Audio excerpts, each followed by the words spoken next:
Welcome to the Open Door. Jim Hanink here with fellow panelists Mario Ramos-Reyes and Valerie Niemeyer. Today we will continue our discussion of the art of translation, Eastern Catholicism, and the relation between Thomism and Ressourcement Theology. Our very special and returning guest is Professor Matthew Meinert. He is a Ruthenian Catholic, raised Roman Catholic in a mixed American-Slavic and Appalachian cultural context in Southwestern Pennsylvania. Matthew is a husband and a father, a seminary professor, and a translator. Let's begin in prayer. Come, Holy Spirit, fill the hearts of your faithful and kindle in them the fire of your love. Send forth your Spirit, and they shall be created, and you shall renew the face of the earth. O God, who have taught the hearts of the faithful by the light of the Holy Spirit, grant that in the same Spirit we may be truly wise and ever rejoice in his consolation. Through Christ our Lord. Amen. Matthew, has your work as a translator triggered new questions for you about biblical translations? And are there any translations that you think are especially helpful?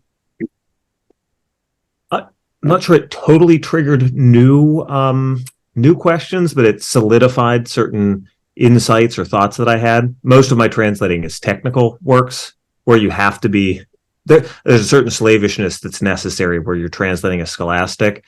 But how to put it, it made me even more flexible, so to speak, as regards certain matters of translation. So let me use an example that could apply either to the Byzantine or Orthodox context that I exist in, or to the Roman context. And I'd be curious what others think.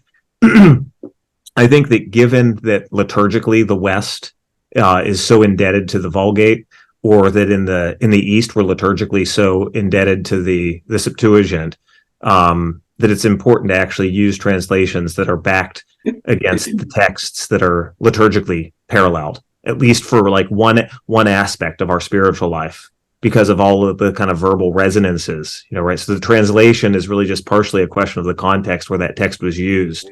Some people would lose their mind because they would say, they'd give a heavy emphasis to the use of the Masoretic text or the Hebrew text for the Old Testament. But I think actually I think it's unfortunate that we Ruthenians use a Masoretic backed text for our liturgical use, actually, because we're following the USCCB. We're using the NAB, at least in part. So, I mean, it's just sort of a thought. Now, that's not necessarily to say that, there's not an importance to use then Masoretic text. I use the RSV. I'm not a real picky person. The RSV used to be used in the lectionary. It's what I kind of used when I was a monk, and that's what I've sort of stuck with. Same thing with, I will use the Grail translation of the Psalms because that's what I prayed for years as a monk. But, I don't know, I'm a kind of pluralist on translations this way. But I do think that liturgical connection actually is very important because of the reception and use and prayer of the text and how it develops in the Christian churches. So I don't know if there's a thought someone might have about that. Well, it's not that we're thoughtless, but I'm not sure we even know the origin of all those texts. Do you want to enlighten us on those sources? So let's use just a very specific example, and so I'm going to have to put us into a context that actually I don't think that any of us live in. But if we were just to consider the old Roman form, I don't think anyone here is an attendee at the old Roman form. I don't know though. But in the old Roman form, the Vulgate of Jerome played such a role in the development of the old form of the liturgy that there are all kinds of things that that are just shot throughout all the texts of the prayer life of the Roman Rite, that it's important to give a certain kind of preeminence to the Vulgate. Now, that being said, what does that mean then, the Vulgate into another language? Well, I mean, the Valerie-Reyes is a good example of a clunky translation that reads in English like Latin. So anyway, but in the Greek context, our background is to use the Greek translation of the Old Testament, the Septuagint. And so, there aren't really a lot of resources that way that I know of. The only full translation from the Septuagint that exists is an Orthodox Bible here in English. But that would be more in accord, at least for liturgical use. For prayer use, I can't say that I've added or changed anything. I've just stuck to the things that in my own life had been of influence, right? So hence the Revised Standard Version, and which is a little, has a certain, not literalism, but it has a certain stolidity to it. But then the Grail as well, which is somewhat paraphrastic in the so it's used in the Liturgy of the Hours in the New Roman form. I use it for the Psalms because it's what I prayed for years. So there's just a way in which I enter into prayer more easily that way, even though it's a paraphrase. That clunky translation, which you mentioned, claims on its jacket cover to be the most literal. It may be the most literal from the Vulgate. It's like reading Latin and English. I used it. So here's an example from Translator. So when I translate things, it's like such a weird experience whenever you have authors citing scripture. Because sometimes, you have a French author who's using a French translation that's nuancing something. And so you find yourself either using an approved English translation that you then just have to nuance because you want to pull out what's in the French. Sometimes you just tell your reader that you're translating the French. Or like whenever I did De Revelazione of Garrigou, the Vulgate was so used that I just used the Valerie-Reyes almost throughout, even though I wanted to edit it and alter it and make it less clunky. I just made an editorial decision that I'm sticking to one thing. I'm curious. My dad and my father-in-law both attended Conception Abbey for a period in their lives down in Missouri, and I know that they did a translation, a new translation of the Psalms for the sake of their singing of the Psalms, to make it more poetic. Or I don't know. I'm curious. Tell me about, because it sounds like you've done a lot of praying, and I'm not sure how it related to the Grail. No, that is. So that's what's it, Dom Gregory Poland. They're either former or current abbot. Basically, I forget what the Grail came from now, because it's something in England, but the Grail Psalter was translated anyway for the sake of being able to recite it together, right? So there's actually a beat structure that makes it easier for a group to be able to recite it. It's the text is viewed with that. I think it's very important because sometimes I use the Melkite Catholic texts for my Liturgy of the Hours. I couldn't imagine praying it in public though, because I find it to be, it's literally much better, but it would be hard to recite because it doesn't have it doesn't fit the English. However, the Grail sort of became a paraphrase in places because it was really sacrificing a bit to try and get that recitability. So Dom Poland updated it. I can't remember if he was asked by the congregation in Rome or USCCB, but it was an official thing. And it's close to the Grail, right? So he tweaked it because there's only so much you can do. But it's much easier to recite. So even though, there's an example. It's from I'm conflicted. It's from the Masoretic text. So it means it's from the Hebrew text. But if it's used in a Byzantine liturgy, in a sense, it's off because all these other things in the Byzantine liturgy are from the Greek, but that's so much easier to recite. So the fact that the Ruthenians used the Grail, it becomes tempting for me to want to, only use our texts for that. But the Melkites had better books, so I used them. Now, the Ronald Knox translation of the New Testament was coolly received, even though it was easily read. Yeah, I do own a copy because I had a friend who he was very much very pro that translation. But I can't. There's not much I can say. I'd have to go back and take a look at it. Yeah. All right then, Mario, could you take us forward? Well, talking about liturgy, we are witnessing it somehow over the past 30 years the liturgical wars My question is, how have Eastern Catholics reacted to these liturgical changes or confrontation in the church? If I'm afraid I'm going to get in trouble, but I'm going to All say, right, go for it. We are We already need the ratings. We need no, the ratings. so there's a joke that a couple fellow Byzantines and I have, and so we were once referred to as rites, right? Your Byzantine rite. We're very insistent to say, right, that we're sui juris churches, and there are multiple churches that have rites. We always want to assert we're not just merely rites of the Roman Catholic Church. It's a normal thing to say church. So just to make very clear that I'm not denying that we're Catholics, I'm just saying we're sui juris churches. Some of us will even have a little hand signal like a hashtag.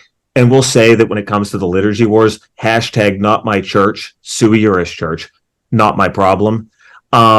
Because we experience Vatican II completely differently than the West did on this. I mean, if anything, the Byzantine churches, and probably, the Maronites and others too, went back to their liturgical roots more. Like there's a way in which, even though Sacrosanctum Concilium is practically written for the Roman Rite, you sense this, that after some general principles, it goes into specific norms for the Roman Church, that the spirit of that was followed even much more clearly and better, to be honest, in the Byzantine Church. So the Melkites, for instance, I mean, they just put out a huge set of volumes of all their liturgical texts and translation in English. Not just now, but I mean that they've put that out over the course of the past 20, 30 years, and have worked to inculcate that in their parishes.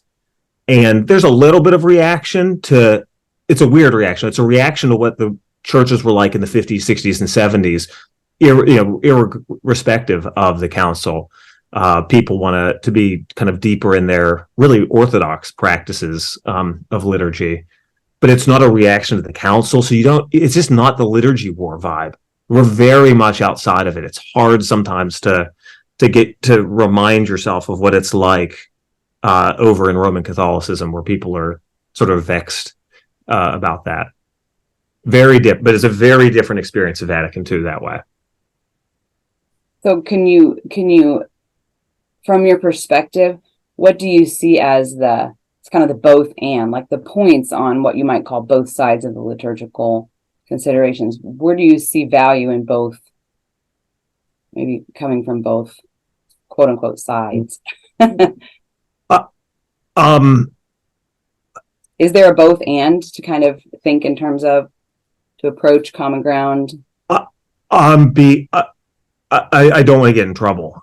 I think the Roman Church should probably learn some lessons from the Byzantine churches, is to be honest. I mean, I'm not trying to be an imperialist, because I teach the Vatican II documents, and whenever I have to explain basically to my students, listen, you're going to get people who come out of the Roman Church who are angry that this wasn't actually carried out. So we have to be familiar with kind of what happened over there.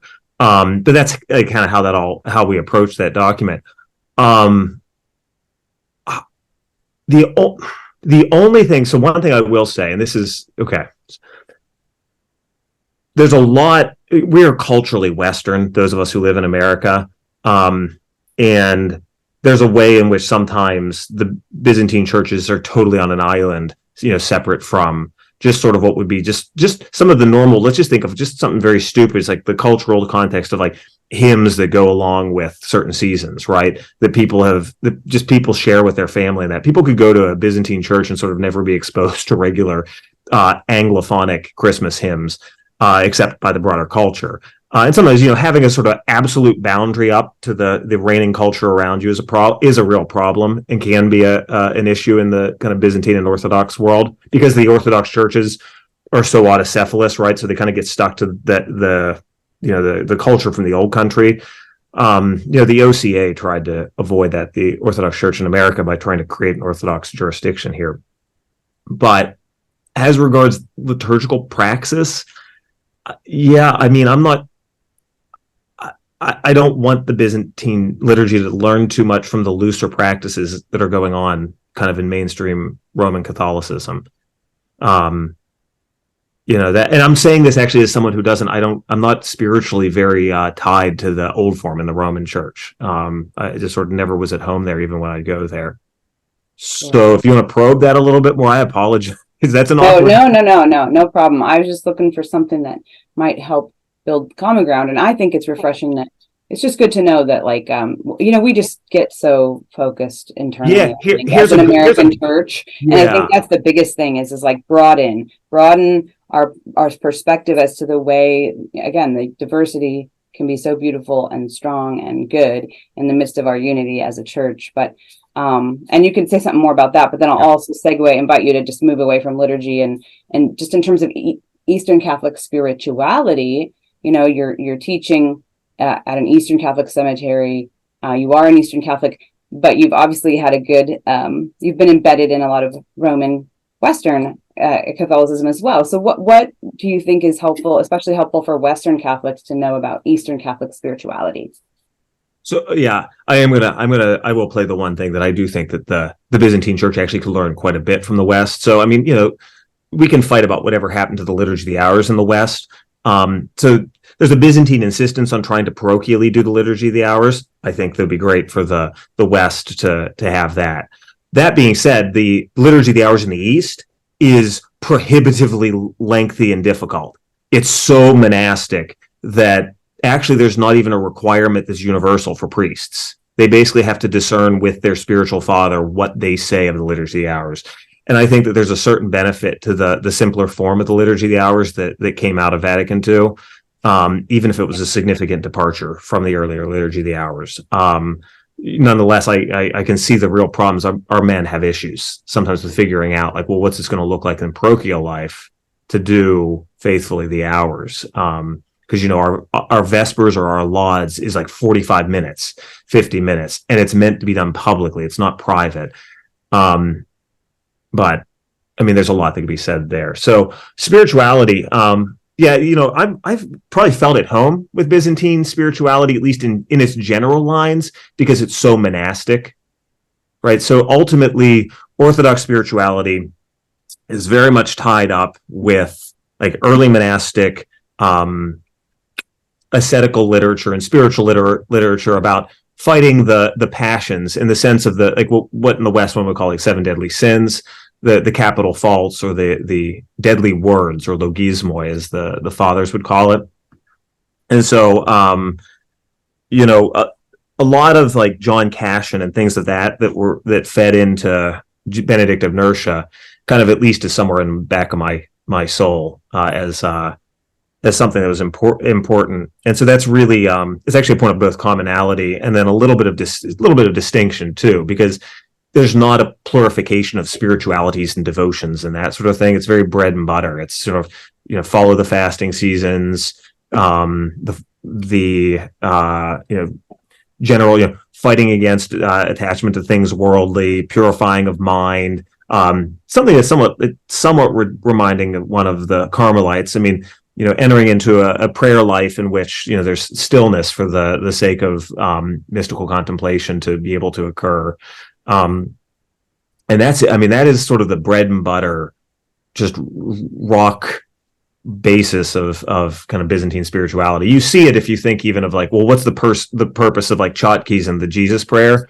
So, it's not a parallel to the rosary. It's really just a practice of continual prayer to basically silence the mind, in order to keep, not silence in the sense of being dumb, but allowing the space for God to act. So that's what I would say that way, but it's a very monastic spirituality. And in that sense, it's another example though, where there's a weakness too, because the Orthodox world, which is always a reference point for us in the East, the Orthodox world, because of conquest by Muslims, becomes much more isolated, and it doesn't go through modernity the same way. And so modern man does have a need of a certain kind of various spiritualities, and the West has that strength, to be honest. It can create idiosyncrasies, but everything in Christianity creates idiosyncrasies, right? Read the Desert Fathers. They were also idiosyncratic. So, I think that that's actually a strength in the West, is the ability to not just keep answering with the same thing. Well, go do this, go take your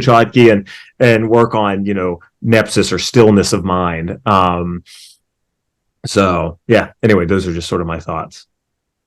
So largely, I mean, I guess the word that's coming to mind is asceticism. Yeah. Asceticism Yeah. is a stronger part of the Yeah. culture there than it is in the West. Yeah, it's both. I mean, the American churches they have some of the same requirements as the Roman Catholics do, but like at our seminary, for instance, the public practice is, I mean, it's even stronger than what mine is. I eat meat, usually unless there's someone comes up like one day a week during fast seasons, got really sick. And I don't go full vegan until close to the end, if even, just because I got so sick. But still, nonetheless, we're kind of taught at the seminary publicly it's flat vegan. And I at least have the practice of vegetarian for the season prior to like Christmas and whatnot. So I like spicy, like Indian food. So I could eat lentils all the time. I always joke. It's not a big deal in that reason. So Mario, you're looking very, very serious. What's on your mind, young man? By the way, gentle readers, listeners, audience, Mario just celebrated a birthday. Yay. And his friends have said of him, quizás viejo, nunca anciano. Well, I was listening to you very carefully about spirituality, and you express that the East is much a monastic one. And I wonder how, if you live in the West and you are someone involved in all the culture of modernity, a university, a public university, or anywhere where the culture is the opposite to what we call Catholic culture, how then someone live that monastic life and yet he's immersed in the secular world? According to what I understand, correct me if I'm wrong, Vatican II opened precisely the window for new way of evangelizing the culture, and from there came lay movement whose spirituality is pretty much the opposite to a monastic one. Not the opposite, but they are very different. And I'm not going to get into what type of movement, but generally they approach to a different way, even prayer. How then someone from the East deal with this situation? Or, as I read a few authors, we need to somehow live in very small communities, and so have our own groups and so on, and don't integrate as much as with the world. yeah, well, one thing I should be probably clear to the general ethos is like even more anchoritic in the hermit monasticism in the East. So what I'm about to say is probably showing some of my old Benedictine ideas of monasticism, but I mean that comes out of Basil and whatnot, right? I mean, not every it's strange. Not every group in the church, of course, has the same vocation, right? And technically, not every sui juris church has the same vocation, and also too, not every sui juris church in different contexts has the same vocation. So, like, especially to be an Easterner in America is still this weird situation of being kind of out of your home country, and this creates all these odd jurisdictional things. I don't think that, truth be told, I don't think that the vocation of the Ruthenian Church is the same in America as Romans. I mean, I think that we're basically called to be small parishes, not necessarily to have that sort of remove that kind of. I mean, some people call it Benedict option, although Rod Dreher gets very angry when you say what you did. He gets very worked, even though it sounds like that. You understand, like I agree with how you're putting it, but I just think of it as, you're a small parish that's like a rooted community, like how a monastery used to be once upon a time. We're sort of just by the natural like overflow then into your community around you, various things that you do, you offer as a parish, you sort of engage with your local community, and that's just as far as you go. I quite literally think it's impossible for the Ruthenian Church to think in any other terms, because we are so small and poor, and so you have to just accept your vocation that way, right? Which is a kind of engagement, right, at the center of which would be the liturgical life of the parish, and then it just sort of everything else sort of like naturally would develop out of that, right? So it's sort of on that model of how the monasteries in the West sort of functioned during the the Dark Ages, especially. I mean, you have a community that sort of just naturally grows around that faith community, and that's just one aspect of the Christian vocation. It'd be very, very, very wrong to emphasize that as though it's the only approach, because what would you do about Christian political involvement? Right? Like that doesn't have a grammar for accommodating that very important aspect of like thinking about Gaudium et Spes, right? I mean, if you think about Gaudium et Spes, right? And I'm not saying every Ruthenian can't be engaged or something like that. I'm just saying sort of the natural bent of the church is that. And that's just sort of it's a charism, I guess.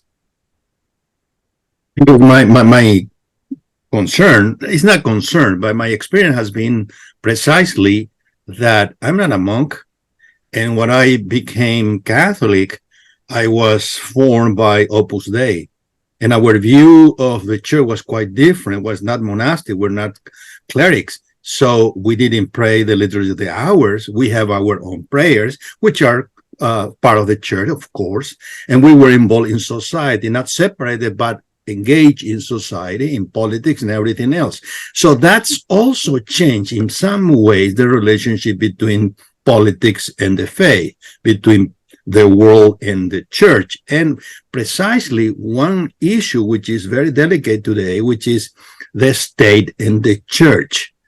Because there is a resurgence in some places of integralism, even though that term is a little bit confusing and very bad defined somehow. There is, and to me, has a root in precisely spirituality. And my question is, what do you think as a Eastern Catholic about this relationship between the state and the church? Yeah, because it's hard to say as an Eastern Catholic. I really was thinking about this question because you provided me at least sort of an outline ahead of time of maybe some topics. Because it's tough, it's like on the one hand, we know what this was like for Constantinople, right? That you have the temptation of Caesaropapism, basically, which is, it's a kind of reverse, it's like taking the glove of integralism and turning it inside out. You have this, this politically imposed culture of the religion, but it's politically imposed. I mean, you see this in the early councils in the way that they're called too.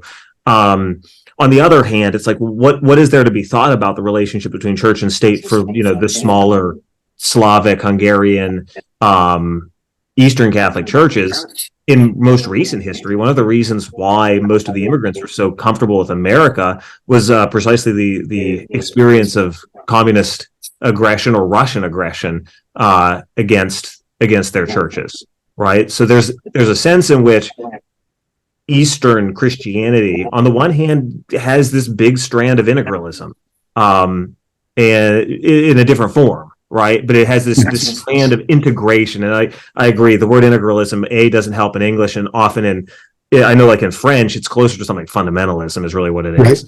Right. But what we kind of are sociologically calling integralism now, you have a version of that kind of integrity of church and state very closely tied. Sometimes to the point that you lose the definition of ends in Eastern Christianity. But on the other hand, in the sort of smaller churches, because of their historical suffering under, especially the Russians, but you could probably say the same thing for those who are under Muslim rule, but I don't quite know the history of like the Melkites in that regard. There's an appreciation for the separation of spheres, even though I'm not sure what to say beyond that as specifically Eastern. Right? I don't stick my opinions beyond that. Thank you. Let me ask you, Matthew, about contemporary theologians who have an influence on Eastern Catholicism, and perhaps in particular on the Ruthenians? Are there some contemporary theological figures that are widely read, widely discussed? Widely. It's often it's often a generation back that functions as a kind of first tier. People like Alexander, so Orthodox thinkers, first of all, play a kind of central role. So you'd have texts like by people like Schmemann or Losky, somewhat by Mayen, someone like Meyendorff as well. Although he's more pugnacious. As regards Roman Catholic theological thought, this is where I stick out as just an oddity. The Eastern Catholics are much more at home with Ressourcement theology, precisely because Ressourcement theology, at least half of its goal is to go back to earlier sources. I mean, the other half is a certain kind of engagement. So my students, for instance, have a deep devotion to like Jean Danielou, somewhat as well to Ratzinger. I think there's something a little bit Western European about him. He's in a sense he's more biblical than patristic, even if he is patristic, whereas Danielou was more patristic. You also have some figures who are like the Melkite theologian at Notre Dame. What's his face? Marcus Plested's coming to my mind. Colette Anatolios. There are discussions around the work of people like Marcus Plested and a number of Greek figures who are working on Greek scholasticism. So John Dimitrakopoulos, my boss, Father Christian Kappas. I haven't myself in my students seen as much interest in like a phenomenologically influenced person like Christos Ionaris, for instance. And I don't know if that's just happenstance for my students, because in other Byzantine circles, that strand of later 20th century thought is more operative. So, but it's a world in which having a scholastic like myself is always, I have to defend my existence, because they're far more communio, ressourcement, if they're engaging with Roman sources. So I find myself trying to show them a kind of harmony that can be found. And they're sometimes surprised. I lean into the spirituality of divinization as such an easy example to try and show the points of connection between Thomism and the East. All right. That's helpful. Valerie? You're mute. Thank you. I was trying to avoid We're trying to avoid echo. static, so we mute and then we unmute. Yeah. It just struck me, forgive me if this is an ungraceful, I don't know, but I was just thinking is because the church and the state delicacy, and I'm not sure, I think we might like you to speak a little bit more about the challenges that the Eastern Church has kind of had to address or still maybe, I don't know, maybe addressing with regard to that church and state. And then also this divinization. I mean, I know early after my conversion, I remember reading certain people, and then, there was this concern about this language of divinization being sort of almost, kind of Luciferian, and in terms of we're trying to be God, or we're stepping out of humility as creatures. And I wonder if there's a kind of a relation. It just, divinization is to blank as, integralism is to blank. I'm just curious if you have thoughts on either of those things, either the challenge of church and state relations, and also like human and divine, integration within the person. I don't know. Okay. Yeah, no, it's an interesting thought. So I think what you're to try and re-articulate, I'm looking up just to try and myself think this through. You're sensing that very often, I think, when people talk about, and it's a rich tradition in the West. So the idea of, because it's in the West, it ends up becoming a reaction ultimately to Protestantism and the idea that grace is just extrinsic imputation of Christ's merits without formal change in us by way of sanctifying grace. But it, predates that. I mean, it goes all the way back into the Latin Fathers. The idea that we really partake in the triune life, and that, by becoming members of Christ's mystical body, we really are members of, we receive our grace from Christ's headship, from his capital grace. And so there's this close connection between our life as Christians and Christ's life. In the 20th century, the great apostle of this, so to speak, is Columba Marmion, in my opinion. But one of the risks of this language is a kind of, we could call it spiritual monophysitism, that you fall into there only being, so to be a monophysite, right, is that there would be only one nature in Christ, because you basically have the divine swallow up the human. That this is a kind of risk to a sort of, I mean, not just divinization focused, but also monastic spirituality, that temporal ends, this is, Maritain, Journet, others were very insistent on pushing back on this, even though they had profoundly contemplative souls. The temporal ends tend to just fade away, and the spiritual just instrumentalizes the temporal. That the temporal exists just to be an instrument for basically eschatological ends, which is an interesting error, because it's the flip side of a kind of liberation theology, actually, that would have temporal ends mediate salvation, although that in the end becomes just intratemporal. But it's kind of like how, like, a pseudo-supernaturalism is a kind of naturalism. It kind of wraps back around. So I think the analogy you're seeing is that a poorly articulated theology of theosis is just or falls into the pitfalls of a poorly articulated theology of the relationship between church and state, precisely because you have to deal with the relationship between grace and nature in the case of theosis, or the supernatural eschatological ends of the church, and the natural ends of human culture, politics, etc., that fall to the real and true and non-instrumental order, which is that of the temporal, as our natural end in history. And I think the integralists are you have to be very careful, because there are lots of different, it's like, who's integralism, right? There's so many different types, but there's a risk that's kind of baked into a lot of the discussion, where you sometimes don't feel that temporal order has its own, as Maritain would say, infravalence. It's an end that's real. It's not just instrumental.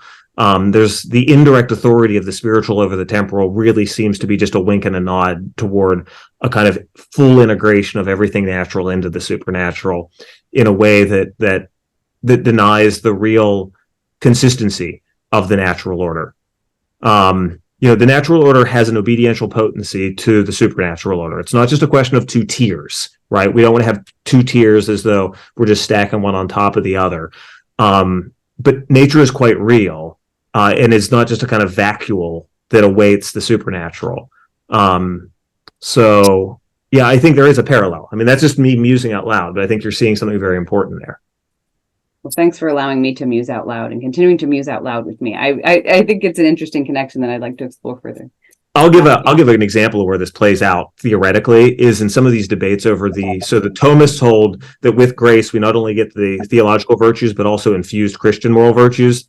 There are certain theologians who basically say that with grace the acquired natural virtues sort of go latent. They've got different ways of talking about it, but you basically you have the claim that there are no acquired moral virtues that are operative. To which I just say, when you're politically active, what's the formal object of your action, right? Is it supernatural or is it natural? And you have to answer that. So, I mean, I do think this is kind of a perennial thing that comes up on these questions of, nature and grace in the moral life, which then it doesn't surprise you that it's going to come up in the moral political domain as well. Right. Can I follow? You mentioned Maritain.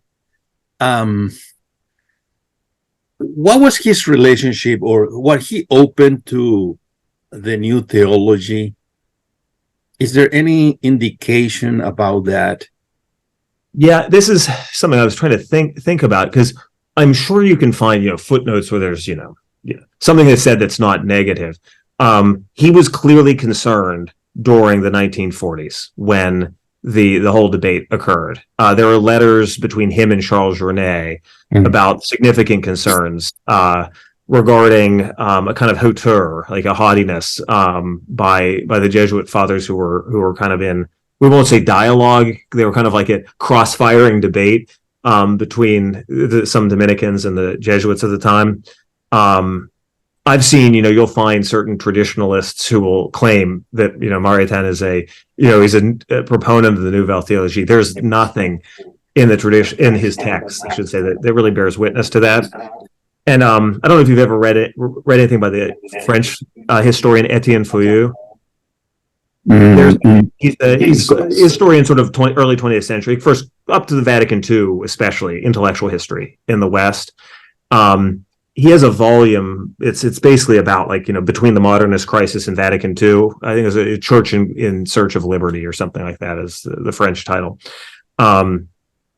He sees very clearly how it's like Maritain cannot be put underneath any of the Ressourcement lines, right? He sees in the end that because Maritain still has all of this traditional Thomism, he's still very much wedded to a kind of, Thomistic, not purity, but he wants to be a Thomist, right? He's not a historian, right. He's not a resourcer. He can't be stuck under the Salchoir or under the folks at Fourvière, like the Jesuits. He's sort of sui generis, and partially for Fouillou, he's sort of passé in a sense, is how he comes across. I don't think Fouillou totally intends that, but that's how it comes across. But yeah, he was not, he was discomforted by what was going on, but he wanted Rome to provide a positive response, was his desire, less than a condemnation. But okay, it's pop quiz time. Okay. There's been much discussion this morning about strands and trends and influences and churches, plural. The British philosopher of religion, Ninian Smart, who wrote about all sorts of religions, at the end of his thinking about Christianity, said that, surprisingly enough, he himself had come to the conclusion that there is no one thing that is Christianity. I wanted to push back hard. However, I wonder what you think about that, Matthew and Valerie and Mario. After all, this is a pop quiz, and it's fine for us to work together.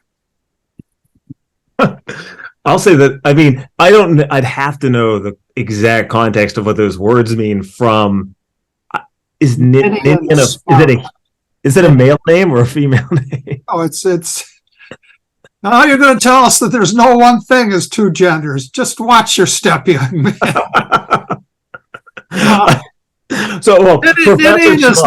Ninian is like Nigel. It's a British first name. And he had a very, very broad audience, but he was a philosopher of religion. Well, but I'm just saying, so I would say that there is a real sense, even within, in my context, I just feel natural to say that there is, in a sense, not one Christianity, because I live in a world in which I take very seriously, actually, the ecclesial status of the Orthodox churches. I'm well aware of the fact that they remain dissident churches, and yet I probably am far more comfortable with seeing them as brethren than probably most even Roman Catholics are. I know that nowadays we're much softer on that than we were maybe 60, 70 years ago. We're creedally on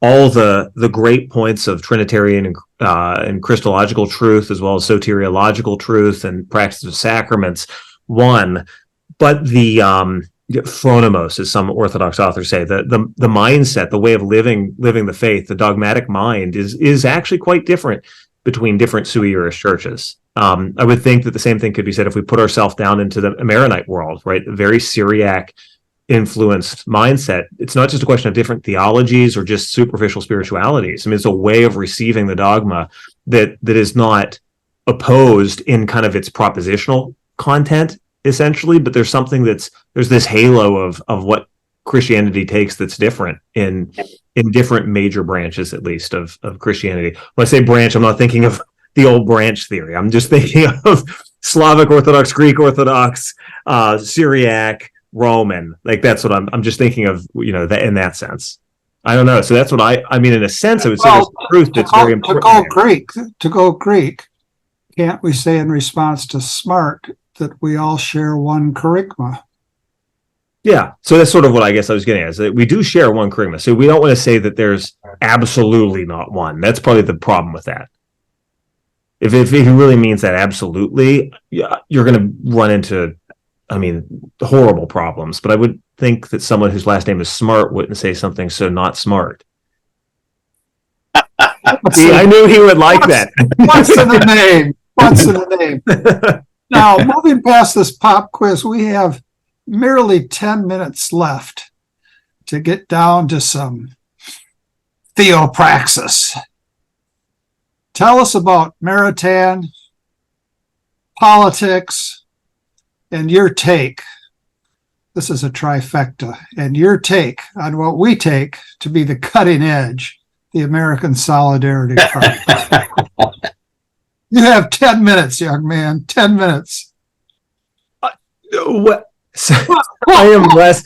This is where I knew I was like walking into the room of deep devotees, and I think you might have even been the one who's received the biggest, at least in California, I think the biggest voting share for American Solidarity Party. I think that didn't cause the financial difficulties. I never said anything like that at all. Go ahead. Yeah, I think that what the American Solidarity Party is basically hitting at is the failure of, it is the failure of the parties in America. Some people grandstand about it being a problem of failure of liberalism, and it partially is. Classical liberalism is a very problematic framework when it's absolutized, and we're living in sort of the world of that framework, whether it goes in a more progressivist direction or in a more fusionist libertarian direction. That's what we're kind of stuck with. And so the American Solidarity Party is definitely addressing the fact that, let's be honest, as Catholics, we find ourselves like completely stuck without being able to even live the teaching of Gaudium et Spes in a way that we feel like it's completely real. We feel like we're just getting scraps whenever we're trying to fight for things politically. It's part of the game of politics is doing that. Here's the problem. We all of us have heard sermons and read columns and so forth that say that Catholics aren't at home among Republicans, and they're not at home really among Democrats. And now we have the answer. They're at home with us in the American Solidarity Party. And yet, I hardly never have I heard in a sermon, Catholics aren't really at home with Republicans or Democrats. And so why don't you look into the American Solidarity Party? It's just so commonplace to be told that we're not at home anywhere, and so very, very rare to have any acknowledgement of where we could be at home. Would you like to comment on that? Yeah, I guess I myself think that's a deficiency and a problem. I think that's an example of actually where the indirect authority of the church can play a role here, right? It's the moral suasion that's actually necessary out of justice for the church to influence matters political. But in the American context, people have such a problem even thinking of that. People start crying foul. It's so much easier, right, to say we're not at home here or there, so then therefore I'm not promoting something. I don't know. I would like to ask, and I am not asking this because I'm saddened by the state of all things right now. So this is not coming from a place of adversarialness. What would you say to people whose response is this is just failed in this system? You have to just try and influence the system as it stands. That's up to you. It's up to you to answer that question. She smiles. But no, pleading technical difficulties. That won't do. I missed that you called on me.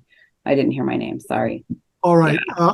Well, I mean, the system I didn't call on you. I just urged you to respond to Matthew's question. I tend to say I only have so much. I have a finite amount of time, energy, money, money. Yes. To put towards the political project as a citizen.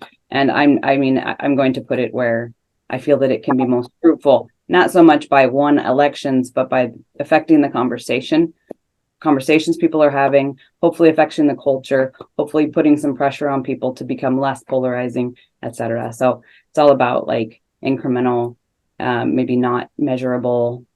For me, that's why I commit to it. But I realize we have to get into modes that in order to compete politically, I don't know. It's a hard thing to discern as to whether it's worth pursuing. But I think it is, because we're citizens in the world. And to be clear, that is a good justification. That was not meant to be adversarial. Like, I'm not saying totally. I understand. Everybody has to answer that question, because that's the question. That's the burning question, is with regard to the ASP. Is it really Mario's not going to shy away from it either. Look at him, ready to pounce. I don't know if I want to ask Matthew about his reaction about an impression that I have about Maritain. If you read him carefully from the beginning and what happened in the early 20th century, you read Raisa and all that.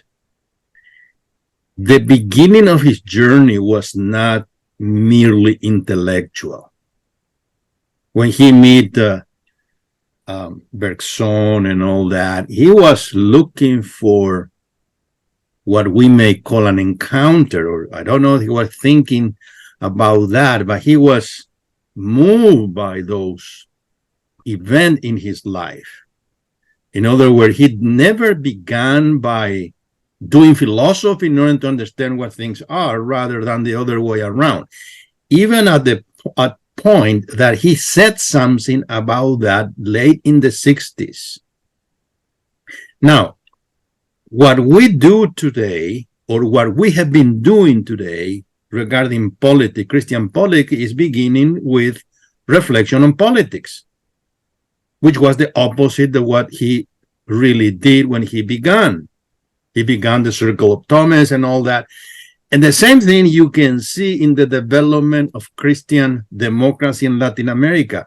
These leaders never began with reflecting on politics, rather than forming small communities, but not political communities, social communities, community of faith.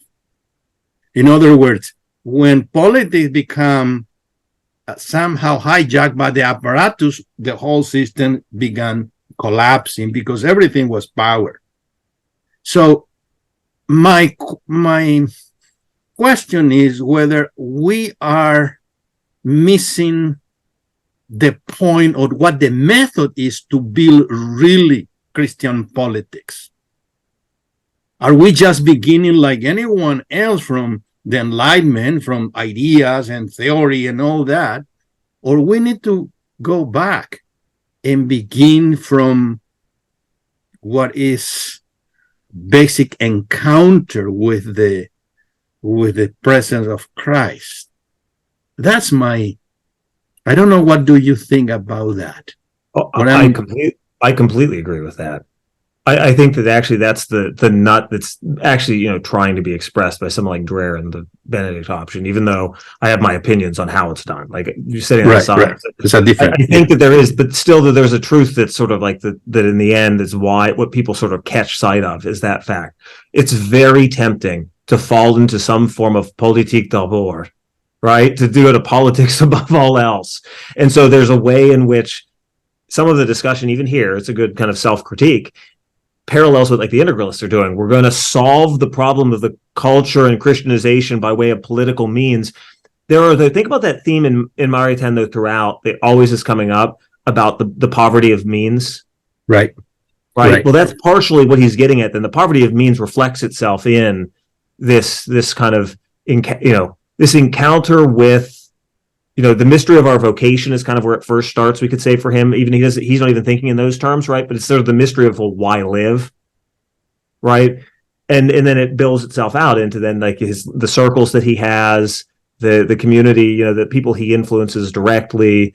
I think that there's no other way to work, because we tend to think we have to fix things macro whenever we only live exactly where we're at. That's the monk in me, is that stability and rootedness and a kind of, commitment to where you are vocationally, where Providence has assigned you, is the way to slowly, work the culture, right? It wasn't by setting out on a plan to Christianize culture that Benedictinism, to a degree, it's a bit of romanticism, but if you'll permit it, that Benedictinism over the course of centuries in the West created at least a kind of general milieu of a kind of, Christian culture. You don't set out to create a Christian culture; it just happens as a kind of byproduct. That's what my novice master would always assert. He'd make that point over and over again, that it wasn't the purpose of Benedictinism to create the culture that it created, but it was a byproduct from seeking the one thing that was first in this stable community, right, of the brothers who live together in unity. So I think I'm in, just from maybe different vocabulary and different focus, because I'm not as politically engaged. I share, I think, the same thought that you have there. Along with the charisma, we all certainly share the gospel. And the gospel for today is a short gospel from Luke. Jesus said to the crowd, "They will seize and persecute you.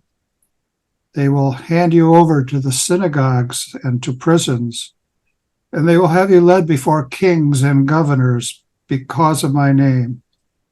It will lead to your giving testimony. Remember, you are not to prepare your defense beforehand, for I myself shall give you a wisdom in speaking, that all your adversaries will be powerless to resist or refute.